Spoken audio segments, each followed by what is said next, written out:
안녕하십니까. 삼성 미라클안과 박준성 원장입니다. 오늘은 좀 심층 질문에 대해서 다뤄보도록 하려고 합니다.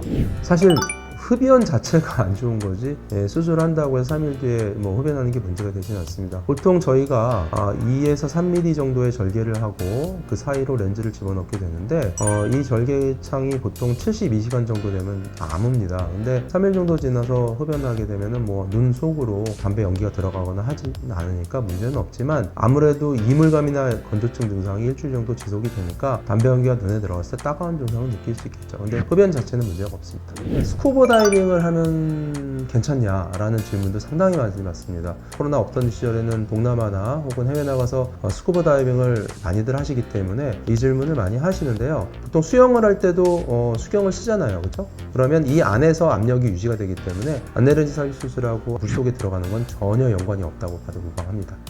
이 질문도 정말 많이 받는 질문입니다. 스쿠버 다이빙하고 웨이트 트레이닝 가능하냐는 질문인데요. 보통 정상적으로 일반인들이 안압은 10에서 21mmmercury 정도 됩니다. 우리가 공도 바람 빠진 물렁물렁하고 너무 바람은 빵빵한 것처럼 일정량의 안압을 유지해야지 시신경이 건강하게 유지가 되는데요. 안압이 올라가면 시신경이 눌려서 이러면서 시신경이 손상이 되고 이걸 녹내장이라고 합니다. 보통 복압이 올라가나 하고 배에 힘을 주는 이제 복압이 올라가면 안압이 같이 따라서 올라가게 되는데, 보통 일반적으로 우리가 웨이트 트레이닝 하는 정도는 문제가 없습니다. 단 스쿼트라던가 데드리프트처럼 이제 장시간 복압을 주게 되는 경우에는 안압으로 인해서 신경 손상이 있을 수 있다고 여겨지지만, 정상적인 사람들에게는 전혀 걱정을 하지 않아도 좋습니다. 보통 환자분들께서는 이제 고식적으로 이 안내렌즈 삽입 수술의 부작용인 백내장이나 녹내장이 나에게 생길 수 있는 거에 대해서 상당히 걱정을 하고 많이 상담을 하는데요. 이 또한 이 수술이 처음 나왔을 때 회사에서 가이드해준 부작용이지, 실제로 제 경우에는 수술하면서 백내장, 녹내장 케이스를 거의 본 적이 없습니다.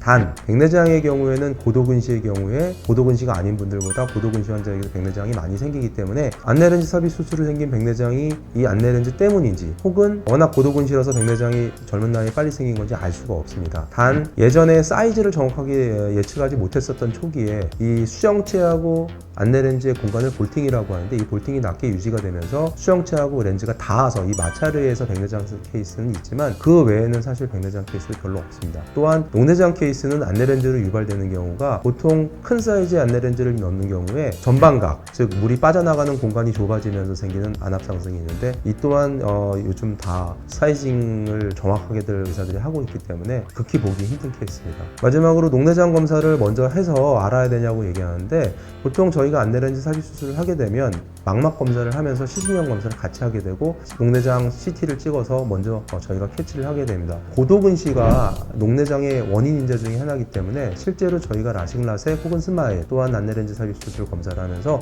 녹내장을 발견하는 경우가 젊은 분들에게 종종 있습니다. 여기서 먼저 걸러내기 때문에 아까 말씀하신 것 같은 걱정은 하지 않으셔도 될 것으로 생각됩니다. 지금까지 렌즈 삽입 수술의 심층적인 부분에 대해서 알아봤습니다. 전에도 말씀을 드렸지만 렌즈 삽입 수술은 고도근시 환자에게 근시 진행을 갖다 억제할 수 있고, 또한 다시 재발하는 걸 막을 수 있는 라식 라섹과 스마일 라식의 좋은 대안입니다. 물론 저도근시 환자분들이 일부러 안내렌즈를 하겠다고 오시는 분들이 있는데, 제 개인적인 의견은 6-7디옵터 미만의 근시나 난시 환자들한테는 안내렌즈를 굳이 할 이유가 없습니다. 라식이든 라섹이든 스마일 라식이든 좋은 방법이 있으니 각막을 절삭해서 하는 방법을 권하고요. 각막 두께가 너무 얇거나 혹은 7디옵터 이상의 근시거나 혹은 난시가 너무 심하거나 하는 경우에는 안내렌즈가 좋은 대안이 될 것입니다. 이상 마치겠습니다. 삼성 미라클안과 박준성 원장이었습니다. 감사합니다.